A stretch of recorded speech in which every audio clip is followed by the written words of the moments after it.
Hello there, it's Juliana, and today I'm going to do a new thing. Extremely happy Juliana read the Creepypastas. Today we're going to do the classic Jeff the Killer, because I don't feel like reading Sunday show. Anyways, so what the drill is, I am way too happy while reading the Creepypasta, so if you get scared easily, you won't get scared because something hilarious going to do. Okay, so last time I did this, I failed because, well, mostly because the Creepypasta wasn't in English. Anyways, let's do this. Jeff the Killer. Excerpt from the local newspaper. The anonymous unknown killer is still at large.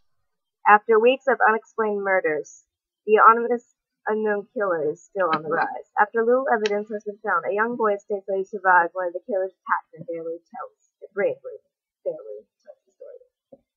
Oh, how a dream. I woke up in the middle of the night, says the boy. I saw that suddenly the window was open, even though I remember it being closed before I went to bed. I thought I'd been shut at once more. Afterwards, I simply crawled under my covers and tried to go back to sleep. That's when I had a strange feeling, like someone was watching me. I looked up and nearly jumped out of my bed. Then, the ray of little light remained between my curtains were a pair of two eyes. These were regular eyes. They were the dark, ominous eyes. They were bordered in black and just plain out terrified me. That's when I saw his mouth, a long, horrendous smile that made every hair on my body stand up. I think he stood there, watching me. Finally, after what seemed like forever, he said it. A simple phrase, in the way only a madman could speak.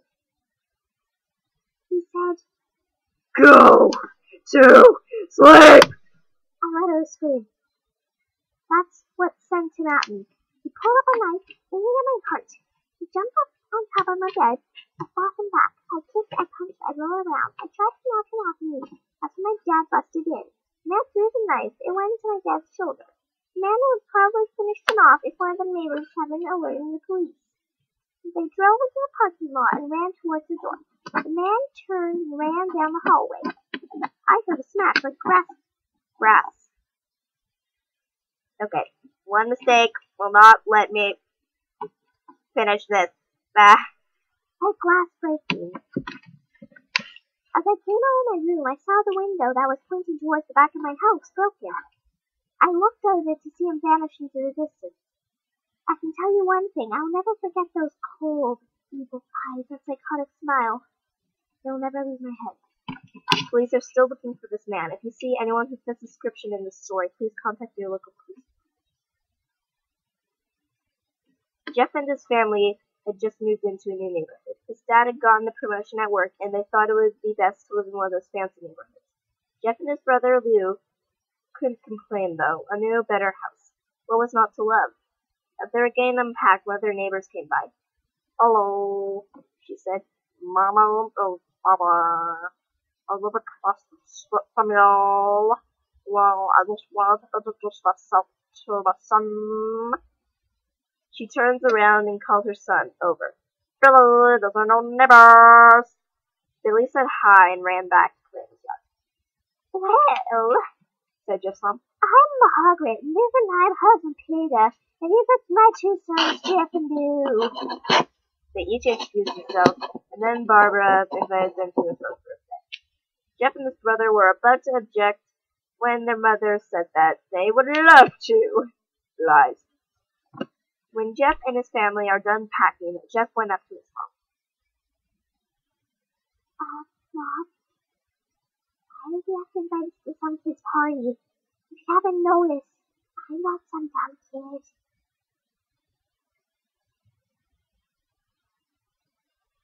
"Jeff," says mother, "we just moved here. We should get to know some people.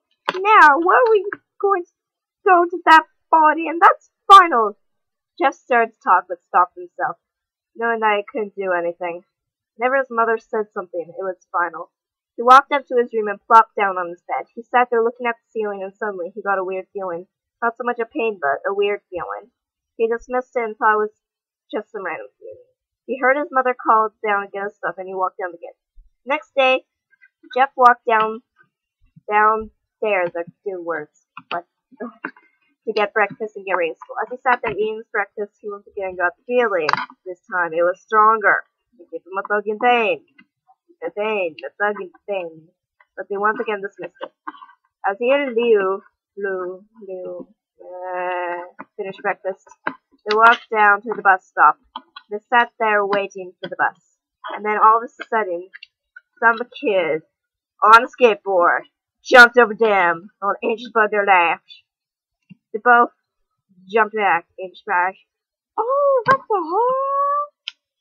The kid landed back and turned to them. He kicked his skateboard up and caught in his ass. The kid seems to be about 12, 1 year younger than Jeffrey.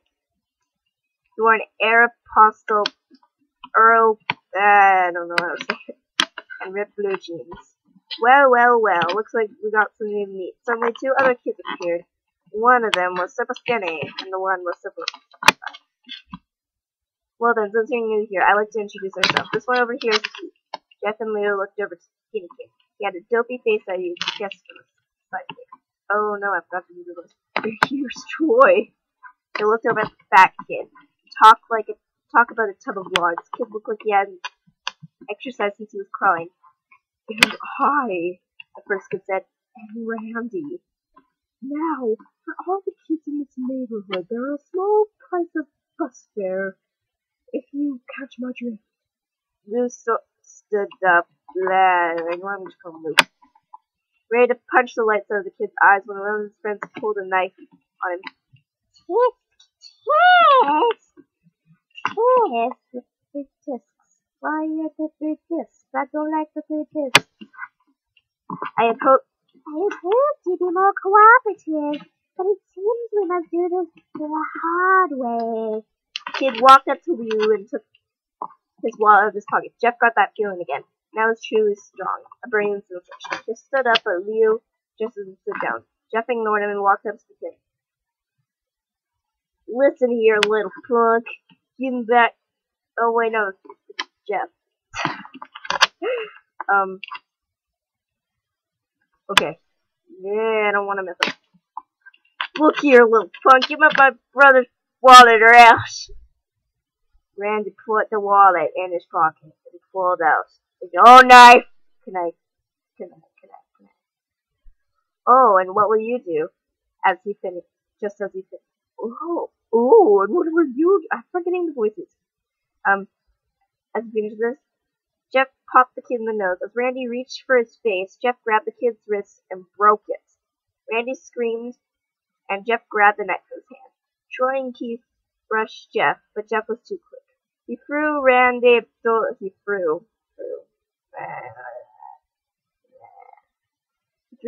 the ground. Keith lashed out at him, but Jeff ducked and stabbed him in the arm. Keith dropped his knife and fell to the ground screaming. Troy rushed at him too, but Jeff didn't even need the knife. He just punched. That's terrible. He punched Troy straight in the stomach and Troy went down. As he fell, he puked all over. Lou could do nothing but look at nothing. But look at in amazement at Jeff. Jeff, how'd you do that? That's all he said. They saw the bus coming in. They knew they'd be blamed for the whole thing. So they started running as fast as they could. As they ran, they looked back and saw the bus driver rushing over to Randy and the others. As Jeff and Lou made it to school, they didn't dare tell what happened. All they did was sit and listen. Lou just thought that it was big brother beating up some bullies. But Jeff knew it was more. And then Jeff became Jeff the Killer at the end. No. It was something scary. As he got that feeling, he felt how powerful it was. The urge to just hurt someone. He didn't like how it sounded, but he couldn't help feeling happy. He felt that strange feeling go away and stay for the entire day of school. Even as he walked home, due to the whole thing near the bus stop, and how he probably wouldn't be taking the bus anymore, he felt happy. When he got home, his parents asked him how his day was, and he said in a somewhat ominous voice, "It was a wonderful day." ominously. Next morning, he heard a knock at his front door. He walked down to find two police officers at the door. His mother looking back at him with an angry look. You know, when your mom gives you stink eye like, Mom, you little poop. I hate you. Yeah, that look. Jeff, these officers tell me you attacked 3 kids. That's not like a funny. They were stabbed. Stabbed! Sorry if that hurt your ears. Jeff's gaze fell to the floor, showing his mother that wasn't true. Mom, they were the ones who pulled out the knives on me and Lou. Lou.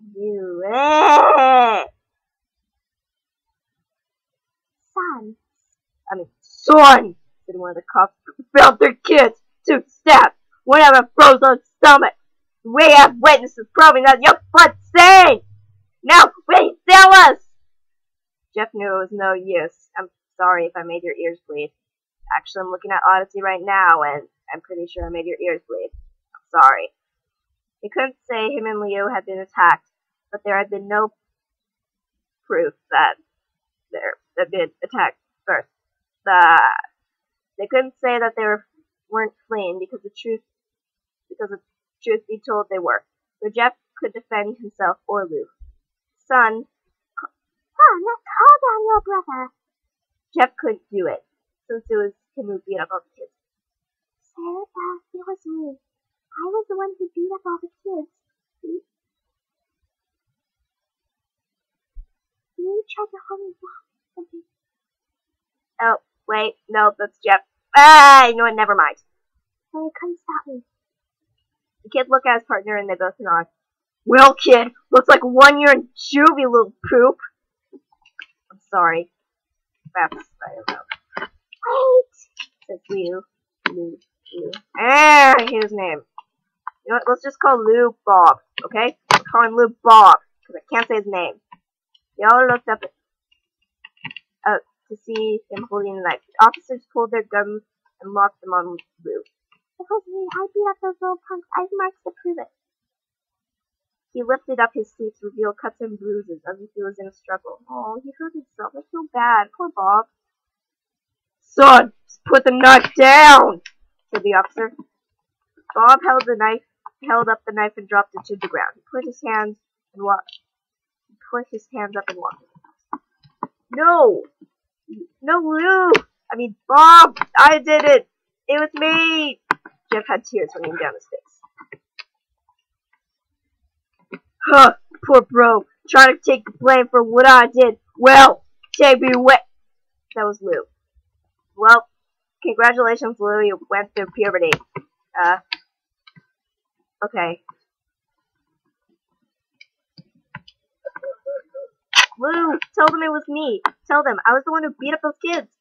Jeff's mother put her hands on his shoulders. Jeff, please, you don't have to lie. Actually, no.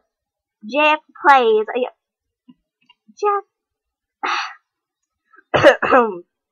Jeff, please, you don't have to lie. We all know it's Lou. You can stop.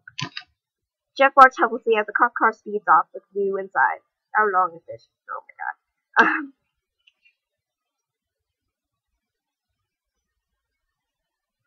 Yeah. A few minutes later, Jeff's dad pulled into the driveway. Seeing Jeff's face, he knew something was wrong. Fan, what is it? Jeff couldn't answer. His vocal cords were strained from crying. Instead, Jeff's mother walked his father inside to break the bad news to him as Jeffrey wept in the driveway. After an hour or so, Jeff walked back into the house, seeing that his parents were both shocked, sad, and disappointed. He couldn't look at them. He couldn't see how they thought of Leo when it was his fault. He just went to sleep. Trying to get the whole thing off his mind. 2 days went by, and no words from Bob at JVC. No friends to hang out with, nothing but sadness and guilt. That is until Saturday, when Jeff was woke up by his mother with a happy sunshine face. Jeff, it's a day, she said as she opened up the curtains and led to the light flood of his room. What's today? Asked Jeff as he stood awake. It's Billy's party. Mom, you're joking, right? You don't expect me to go to that kid's party after there was a long pause. Jeff, we both know what happened. I think this party would be the perfect thing that brightens up past it. Now, get dressed. Jeff's mother walked out of the room and downstairs to get herself ready. He fought himself to get up, picked a random shirt and a pair of jeans, and walked downstairs. He saw his mother and father all dressed up. His mother in a dress and his father in a suit. He thought, why were they wear such fancy clothes to a kid's party? Son, is that all you're going to wear? Said Jeff's mom. Better than wearing too much, he said. His mother pushed down the feeling to yell at him with a smile. Now, Jeff, we may be overdressed, but this is not how you go to make an impression. Of the dad. Jeff grunted and went down to the stairs. I want to have him if that's the cause, he yelled downstairs. Just pick on something, Carter's mother! You know, I'm not going to do any voices. I'm going to do what the personality is. He looked around in his closet for what he would call fancy. He found a pair of black dress pants and a white hoodie. They will soon become the clothes of pure death and destruction and stuff and yeah. You know what? You're wearing they both said. His mother looked at her watch. Oh, no time to change. Let's just go, she said as she herded Jeff and his father at the door. They crossed the street over to Barbara and Billy's house. They knocked on the door, and it appeared that Barbara, just as his parents, was way overdressed. As they walked inside, all Jeff could see were adults, no kids. The kids are in the yard, Jeff. Why don't you go...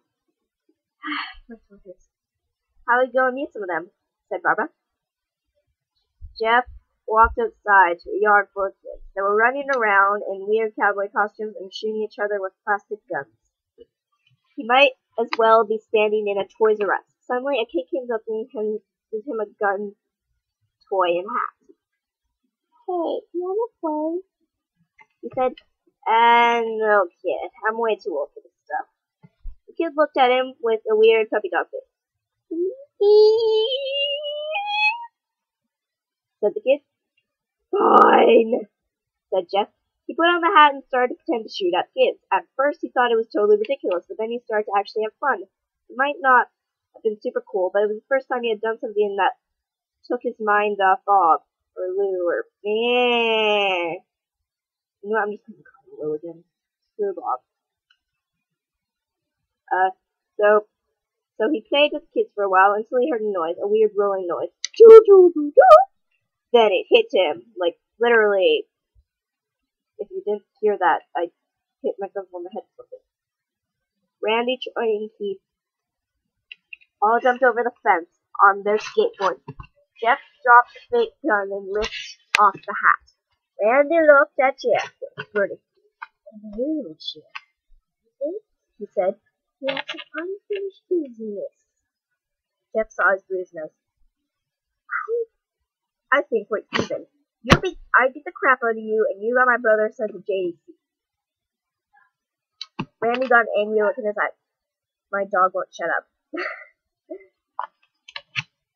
T-Rex whole thing. Why? Oh well. I can write a creepypasta about her. A dog who won't shut up. Oh well. Got an angry look in his eyes. Oh no, I don't go for even. I go for winning. You may have kicked our asses that one day, but not today. As he said that, Randy rushed at Jeff. They both fell on the ground. Randy punched Jeff in the nose, and Jeff grabbed him by the ears and headbutted him. Jeff pushed Randy off of him, and both rose to their feet. Kids were screaming, and parents were running out the house. Troy and Keith both pulled guns out of the pocket.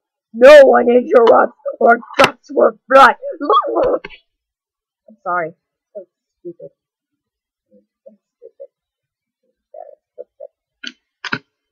Randy pulled a knife on Jeff and stabbed it into his shoulder. Jeff screamed and fell to his knees. Randy started kicking him in the face. After 3 kicks, Jeff grabs his foot and twists it, causing Randy to fall to the ground. Jeff stood up and walked towards the back door. Troy grabs him. Need some help? He picks Jeff up by the back of the car and throws him through the patio door. As Jeff tries to stand, he kicks the ground. Randy repeatedly starts to kick Jeff until he starts to cough up blood. Come on, fight me, Jeff.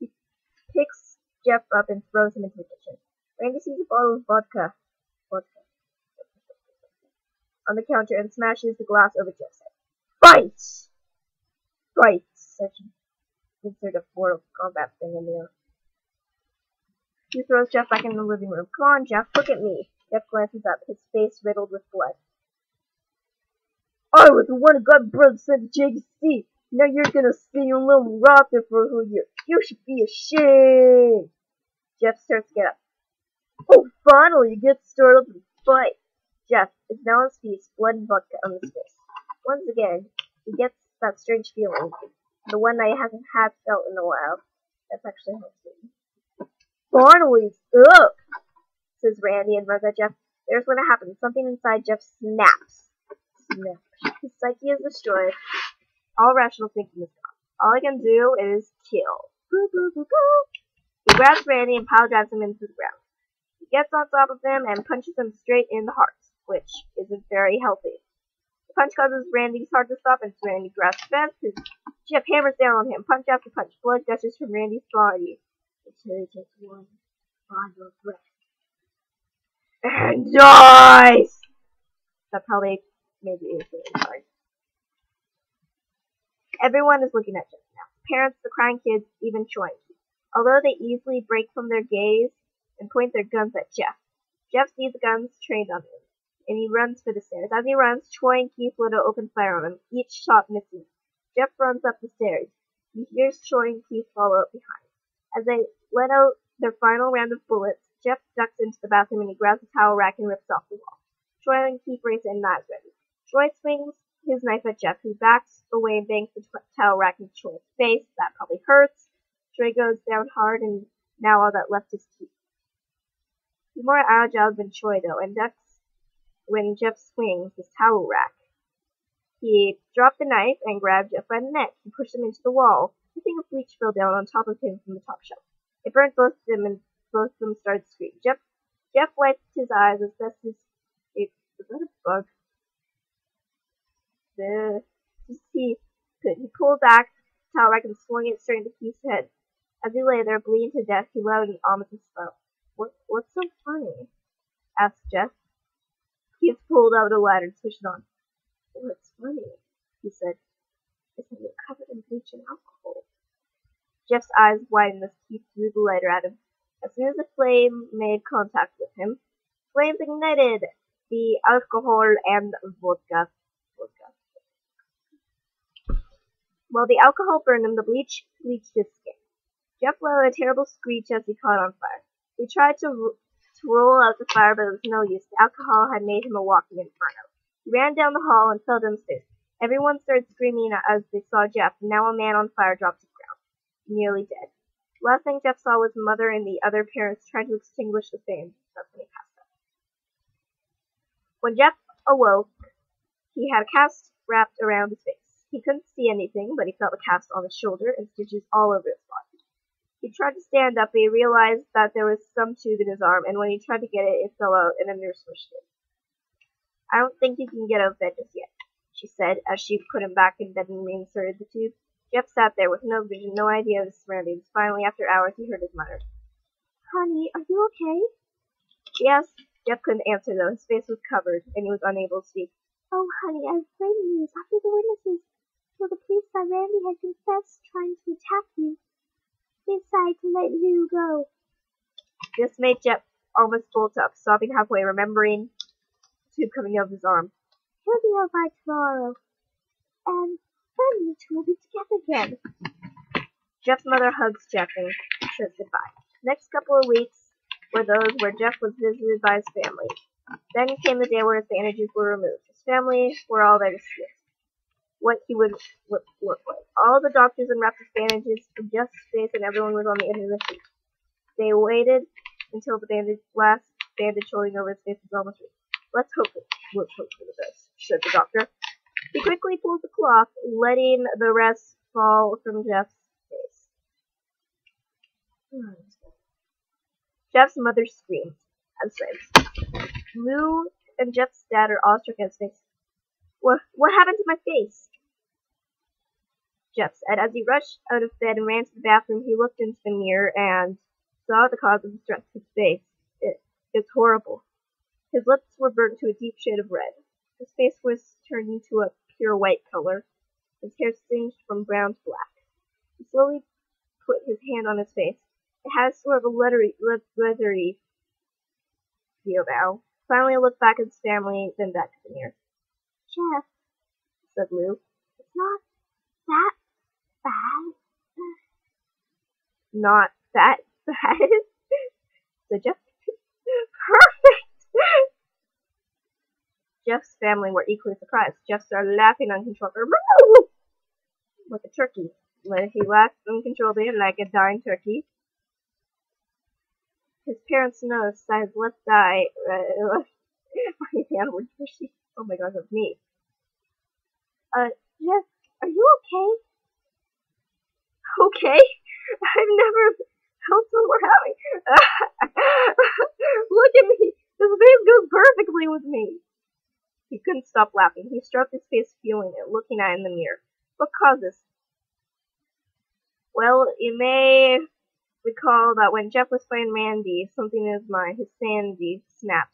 Now that he's left as a crazy killing machine, that is, his parents didn't know. Doctor, said Jeff's mom, is my son alright? You know, in the head?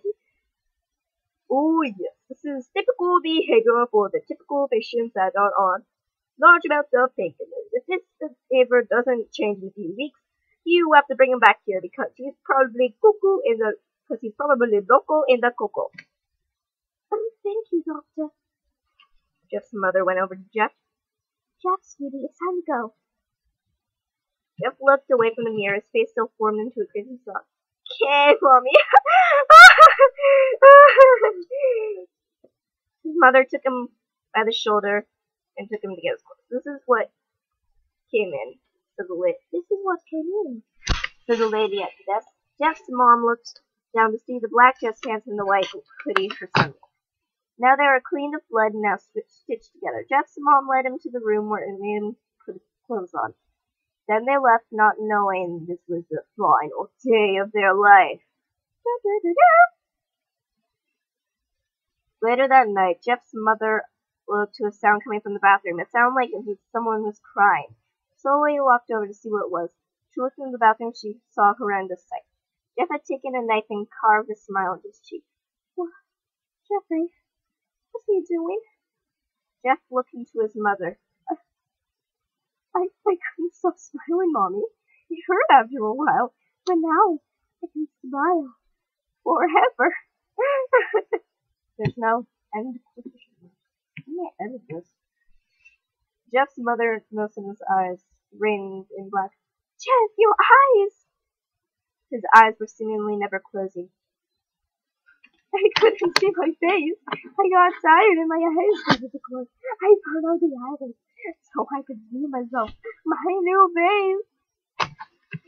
Jeff's mother slowly starts back away, seeing that her son was going to say, What's wrong, Mommy? Aren't I beautiful? Yes, son.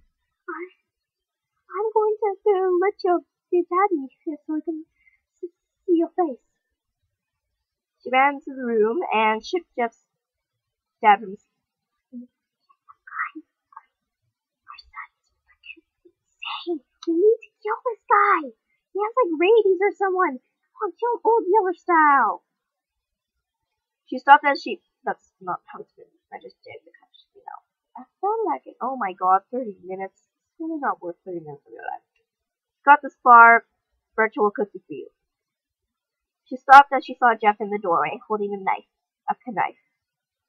Mommy, why? That's the last thing they hear as Jeff rushes at them with a knife, gutting both of them. His brother Lou woke up, startled by some noise. He didn't hear anything else, so he just shut his eyes and tried to go back to sleep. As he was on the border of slumber, he got the strangest feeling that someone was watching him. He looked up. Before Jeff's hand covered his mouth, he slowly raised the knife, ready to plunge into Lou. Lou thrashed and tried to escape Jeff's grip. Shh, Jeff said. Go to sleep! That hurt my throat. Anyways, thank you for watching, and thank you for having your ears bleed. This was exactly 30 minutes. If you like and you want more creepypastas, I'm not sure if this is necessarily funny. I do it with voices to make it funnier and less creepy. So anyways, if you enjoyed this reading, please subscribe, favorite, like, all that random crap. And yeah, I have nothing to say. Also, if you want me to read a creepypasta, do suggest me below. Also, I'm going to be showcasing some of my Little Pony creepypasta customs. That's why this channel is called that. And I might as well do a pony version of it. Because I feel like it. It's going to be good. So, so yeah. Goodbye, all. See you next time.